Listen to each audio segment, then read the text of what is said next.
Good morning. आज हम numerical करेंगे unit 3 electric current and resistance. आपने न्यूमेरिकल करने की कोशिश की होगी और आपकी प्रॉब्लम भी होगी। अगर कोई प्रॉब्लम है तो आप वे जो प्रॉब्लम है न्यूमेरिकल्स हैं उनको व्हाट्सएप पे मेरे को बता सकते हैं। फिलहाल मैं कुछ प्रॉब्लम्स ले रहा हूं, आप समझने की कोशिश करिए। ओके, अभी प्रॉब्लम नंबर 3.2।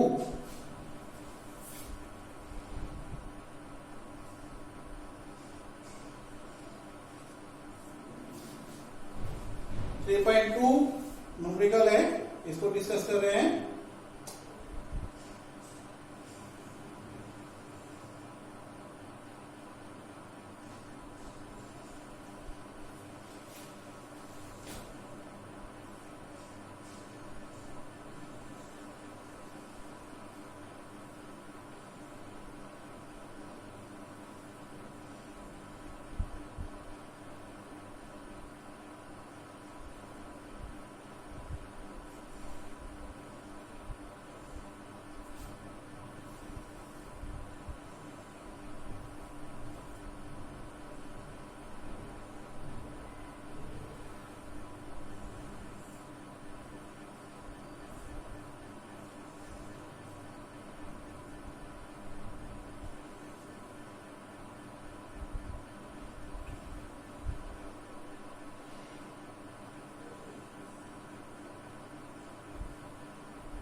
तो ये एक सिंपल सर्किट है।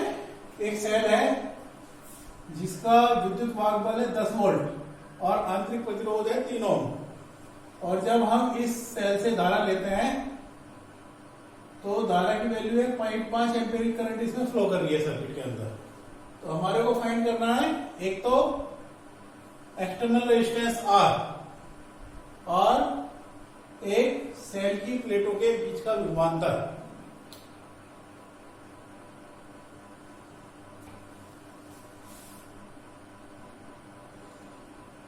ये फॉर्मूला है हमारे पास I बराबर P upon R plus R। Value रखिए।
तो 17 ओम का रेजिस्टेंस हो गया।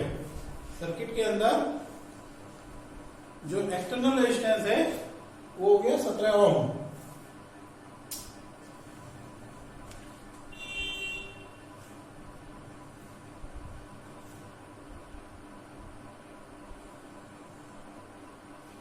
अब हमें निकालना है सेल की प्लेटों के बीच का विभवांतर। सेल की प्लेटों के बीच का विभवांतर निकालने का मतलब है वो वोल्टेज जो सेल से बाहर जाती है, यानी इस वाली वोल्टेज को पूछ रहा है। तो ये तुम्हारी क्या है, सेल की प्लेटों के बीच का विभवांतर या टर्मिनल वोल्टेज। तो इसको हम दो तरीके से निकाल सकते हैं। एक तो सीधा यहां पे वोल्टेज निकालनी है तो सीधा ये फार्मूला लगा सकते हो, तो V बराबर IR।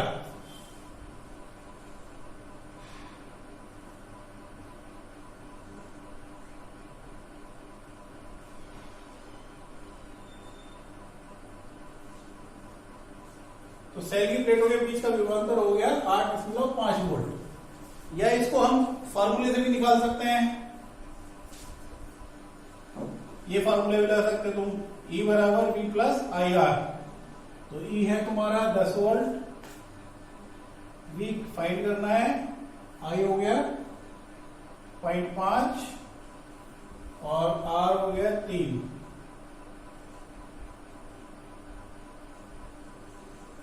तो यहां से भी 8.5 वोल्ट हो गया। तो दोनों तरीके हैं। तो तुम्हारे को पता होना चाहिए सेल की प्लेटों के बीच का विभवांतर या टर्मिनल वोल्टेज का मतलब है वो वोल्टेज जो सेल से बाहर जाती है। तो ये हमारा 10 वोल्ट का सेल है, 10 वोल्ट में से 8.5 वोल्ट यहां पर आ गई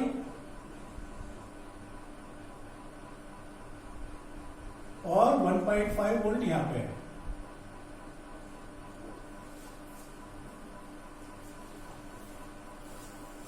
ओके, गॉट इट।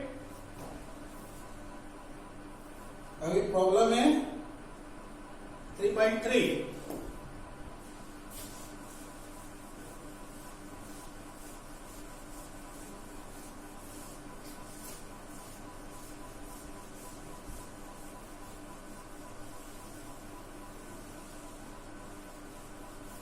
देखिए न्यूमेरिकल आपको जब समझ में आएंगे जब आप घर पे बैठ के इनको करने की कोशिश करेंगे। अगर आप इनको अपने आप करने की कोशिश नहीं करेंगे, केवल वीडियो के अंदर देख के उसको कॉपी के अंदर नोट करते रहेंगे, तो उससे कोई फायदा नहीं होगा। तो ये प्रॉब्लम सबसे पहले आप लोग अपने आप भी थोड़ा सा इनका सोल्यूशन करने की कोशिश करनी चाहिए। ओके, अभी प्रॉब्लम है 3.3।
यहाँ पे 3 रेजिस्टेंस है हमारे पास और ये श्रेणी क्रम में लगे हुए हैं।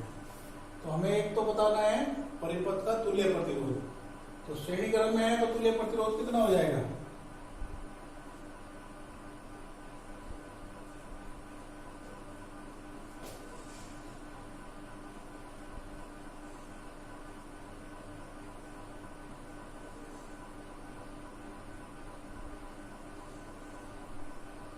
टोटल रेजिस्टेंस हो गया 6 ओम। मैंने ये बताया था कि अगर 3 रेजिस्टेंस हमारे श्रेणी क्रम में है तो उनके अंदर जो वोल्टेज है वो बढ़ जाती है और करंट सब में समान जाएगी। अगर यहाँ पे आई करंट है तो आई करंट इसको मिलेगी, आई इसको मिलेगी, आई इसको मिलेगी। समवर्तक क्रम में क्या होता है, ये आई करंट यहां से चली और यहाँ पे बट गई I1, I2 और I3 और वोल्टेज सबको बराबर मिलती है।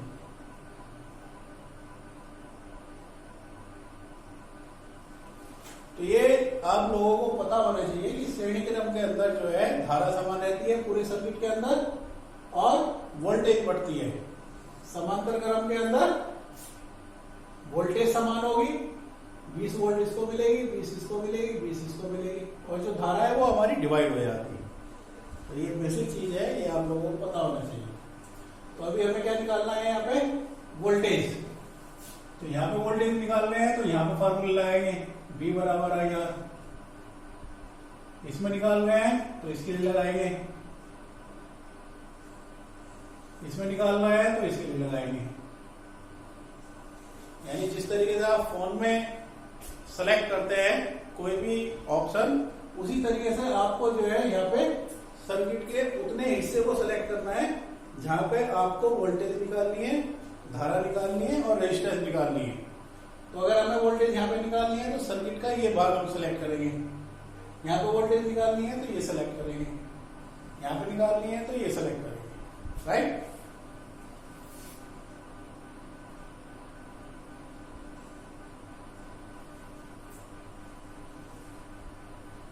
अभी आई का मान और कैलकुलेट कर लीजिए। परिपथ में धारा,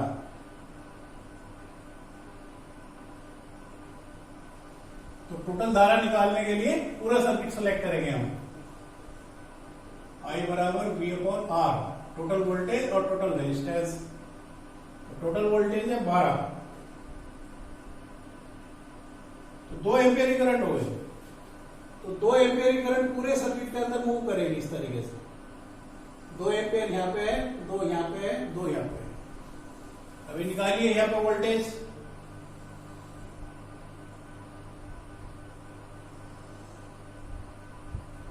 आई हो गया 2 और रेजिस्टेंस हो गया 1।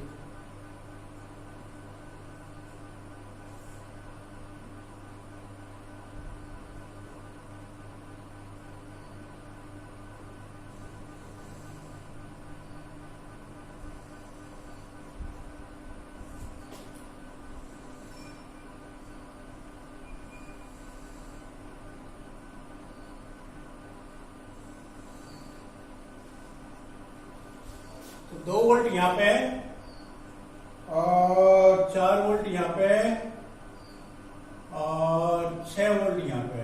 तो 2, 4, 6 और 6 12। तो 12 वोल्ट जो है हमारी डिवाइड हो गई। 12 वोल्ट में से 2 वोल्ट यहाँ पे आ गई, 4 वोल्ट यहाँ पे आ गई और 6 वोल्ट यहाँ पे। तो ये हिसाब है पूरा कि किस तरीके से वोल्टेज जो है इन रेजिस्टेंस के अंदर बढ़ गई। यहाँ पे देखिए ये वोल्टेज है, तो अभी निकालिए पूरी करंट सर्किट के अंदर। I बराबर V अपॉन R। तो सर्किट में टोटल करंट निकालने के लिए चाहिए तुम्हारे को टोटल वोल्टेज और टोटल रेजिस्टेंस। तो टोटल वोल्टेज तो 20 वोल्ट है, टोटल रेजिस्टेंस निकालिए।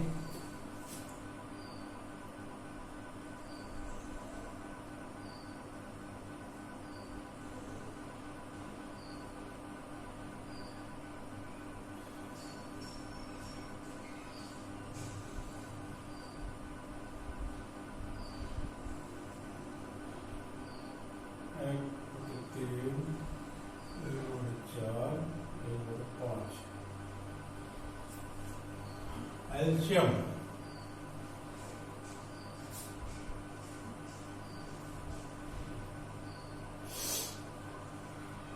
60 हो गया।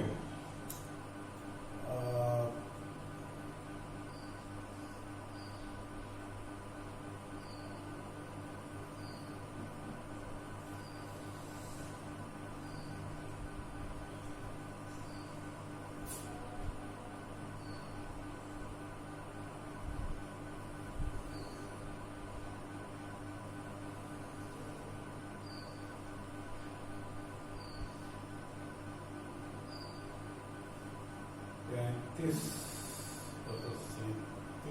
47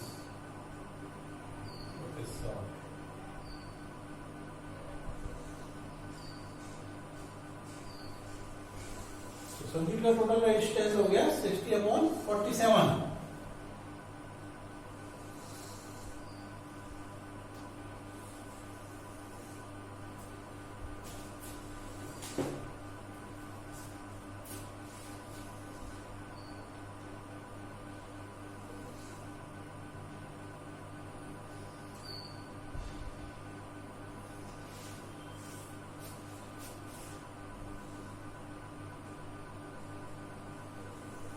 तो सर्किट का टोटल रेजिस्टेंस हो गया 1.27 ओम।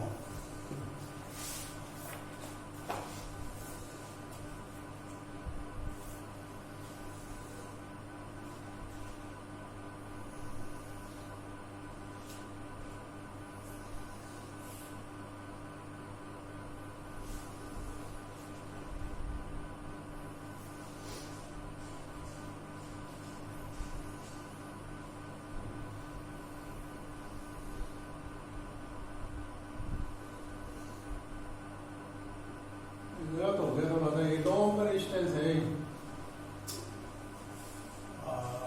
Just hold.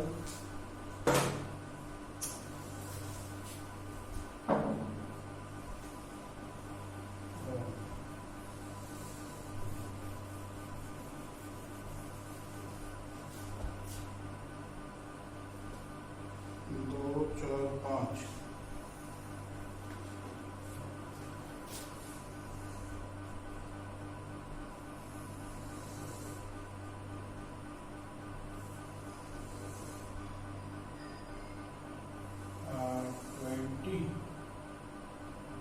दस पाँच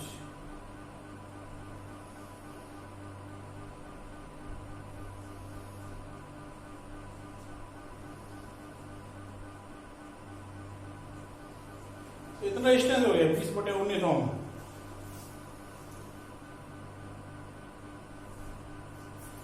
अभी करंट निकालिए, इसमें कितनी करंट है, इसमें कितनी करंट है, इसमें कितनी करंट है।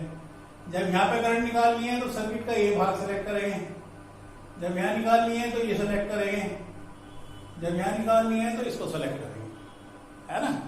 सर्किट के जिस भाग में हमें फॉर्मूला लगाना है उतने भाग को हम सेलेक्ट कर लेते हैं। तो यहाँ पे करंट निकालिए, I1 बराबर V/R1।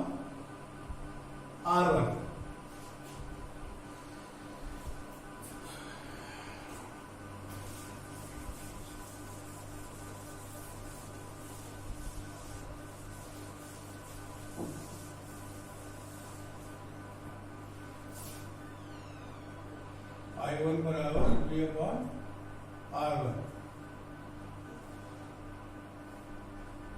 20 और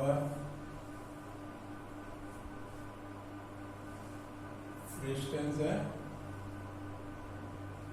2। तो 10 एम्पियर की करंट यहां पर हो गई।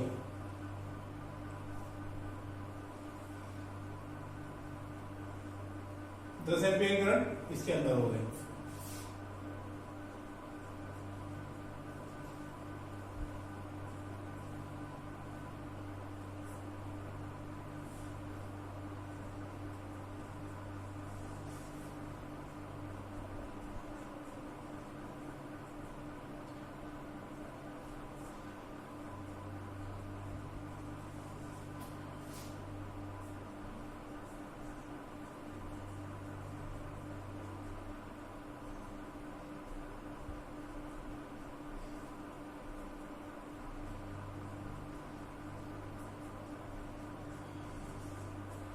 टोटल करंट हो गई 19 एम्पियर। तो 19 एम्पियर में से 10 एम्पियर इसके अंदर गई, 5 एम्पियर इसके अंदर है और 4 एम्पियर इसके अंदर है। आप एक साथ भी निकाल सकते हैं, पूरे सर्किट के अंदर टोटल करंट निकाल रहे हैं। तो I बराबर V upon R, total voltage कितनी है 20 और टोटल रेजिस्टेंस कितना है 20/19। तो टोटल करंट कितनी होगी 19 एम्पियर। ऐसे भी निकाल सकते हैं। तो या तो निकाल के तीनों को ऐड कर लीजिए या ये फार्मूला लगा दीजिए।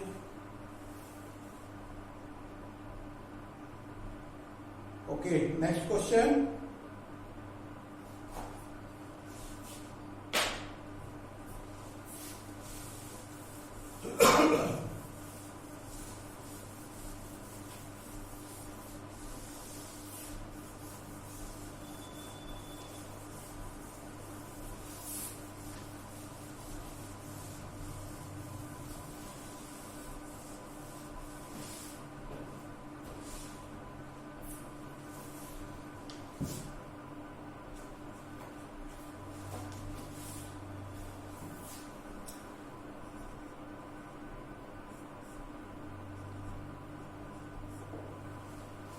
थ्री 3.10 मोस्ट इंपॉर्टेंट है।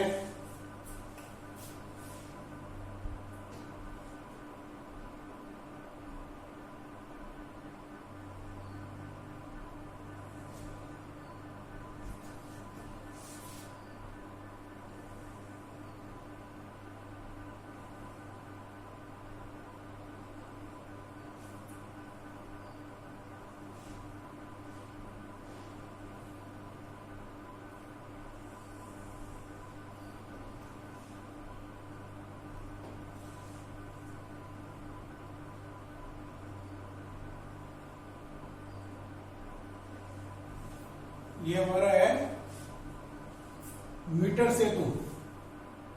तो मीटर सेतु के अंदर जो है ये कॉपर की स्ट्रिप्स होती हैं, कॉपर की पत्ती होती हैं।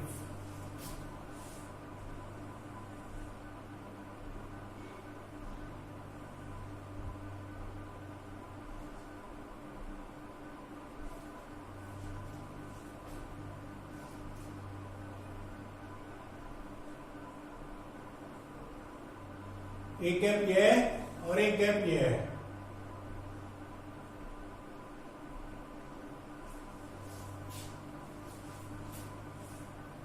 ये रेजिस्टेंस R है, ये S।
तो जो मीटर सेतु है वो काम करता है व्हीटस्टोन सेतु के सिद्धांत पर। व्हीटस्टोन सेतु का सिद्धांत क्या है कि अगर हम 4 प्रतिरोध है हमारे पास और उन 4 प्रतिरोधों को जोड़कर एक चतुर्भुज बनाए,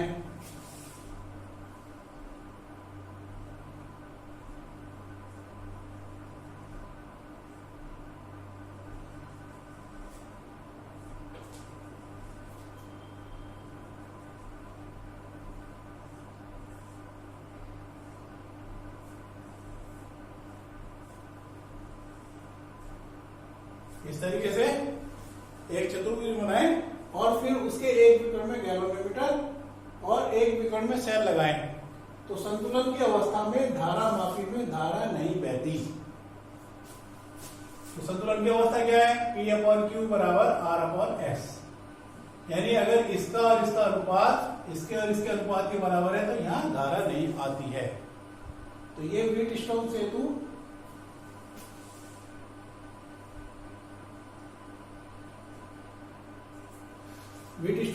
जो है इस सिद्धांत पर काम करता है, मीटर सेतु।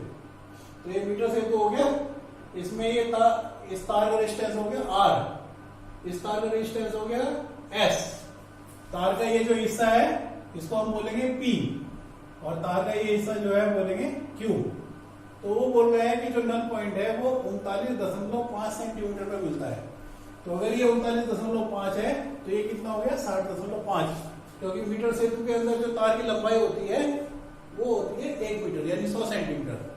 तो 39.5 ये है तो 60.5 ये हो गया। इस आर की वैल्यू हमें फाइंड करनी है।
तो ये जो रेजिस्टेंस है इसकी वैल्यू हो गई 8.16 ओम, यानी ये हो गया 8.16 ओम। यानी इसका और इसका अनुपात इसके और इसके अनुपात के बराबर है, तो यहाँ पे कोई धारा नहीं है।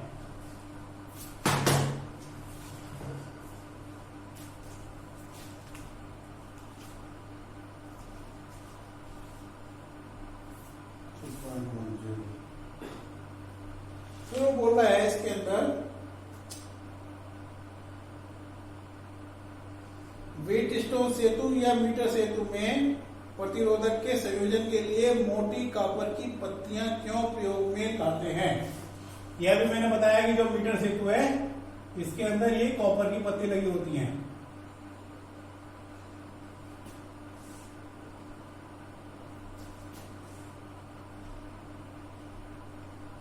ये कॉपर की पत्ती है। तो पहले जो मीटर सेतु बनते थे उनमें कॉपर की पत्ती लगती थी, उसके बाद ब्रास की लगने लगी। अब ब्रास भी महंगा है, कॉपर भी महंगा है, तो आजकल तो उसके अंदर जो है यहाँ पे आयरन की पत्ती लगा देते हैं। ठीक है, तो मोटी पत्ती लगाने का क्या फायदा है कि उसका रेजिस्टेंस कम हो जाता है। ये जो पत्ती है इनका रेजिस्टेंस जो है ऑलमोस्ट नेग्लिजिबल है, 0। इसलिए हम कॉपर की पत्ती का प्रयोग करते हैं। ठीक है, फिर इसका बी पार्ट बोल रहा है वो, this is a most important numerical है ये, इसको ये एग्जाम में आने के लिए मोस्ट एक्सपेक्टेड क्वेश्चन। वो बोल रहा है कि आर व एस को अंतर बदल करने पर उपरोक्त सेतु का संतुलन बिंदु ज्ञात करो। यानी ये रेजिस्टेंस और ये रेजिस्टेंस हमने इंटरचेंज कर दिए। इस रेजिस्टेंस को तो हम यहां ले आए, इसको तो इधर ले गए और इसको यहां ले आए, है ना।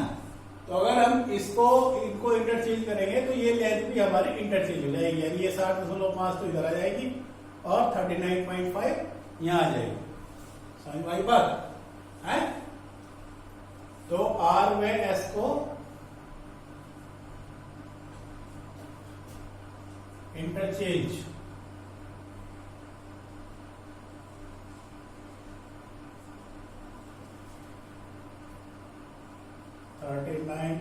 .5 सेंटीमीटर व 60.5 सेंटीमीटर बी इंटरचेंज हो जाएगा, ठीक है ना। क्योंकि बैलेंस पॉइंट करने के लिए क्या होता है, इसका और इसका अनुपात इसके अनुपात के बराबर होता है। तो अगर इसको तुम यहां लाओगे और इसको यहां लेके जाओगे तो ये भी जो है हमारे इंटरचेंज हो जाएगा, राइट। और एक बात पूछ रहा है वो,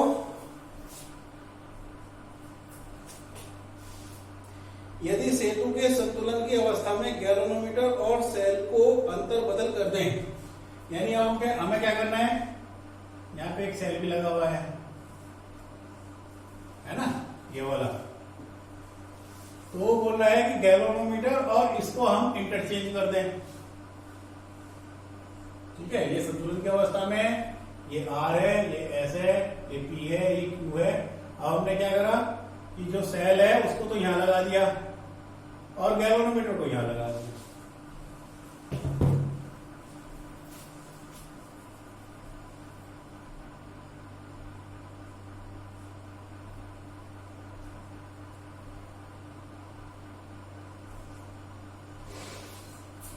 ठीक है, तो सेल को यहां लगा दिया, गैल्वेनोमीटर को यहां लगा दिया। तो वो कह रहा है कि गैल्वेनोमीटर की स्थिति में क्या फर्क पड़ेगा। तो गैल्वेनोमीटर की स्थिति में कोई अंतर नहीं पड़ेगा, क्योंकि अब क्या होगा, इसका और इसका अनुपात इसके और इसके अनुपात के बराबर है। यानी इसका इसका अनुपात बराबर है इसके और इसके अनुपात के बराबर। P/Q बराबर है R/S, ठीक है। इसको यहां ले आओ और इसको यहां ले आओ, इनको इंटरचेंज कर दो।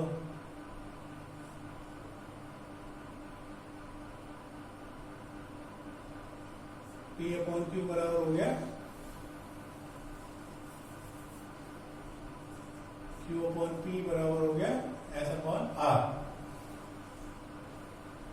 ठीक है। इसको यहां पे लेके गए, इसको यहां लगा दिया हमने, तो हमारा जो रेशो है इसका इसका अनुपात इसके और इसके अनुपात के बराबर है, तो कोई भी प्रभाव नहीं पड़ेगा, no effect. Most important numerical है, एग्जाम में जाने से पहले ये आपको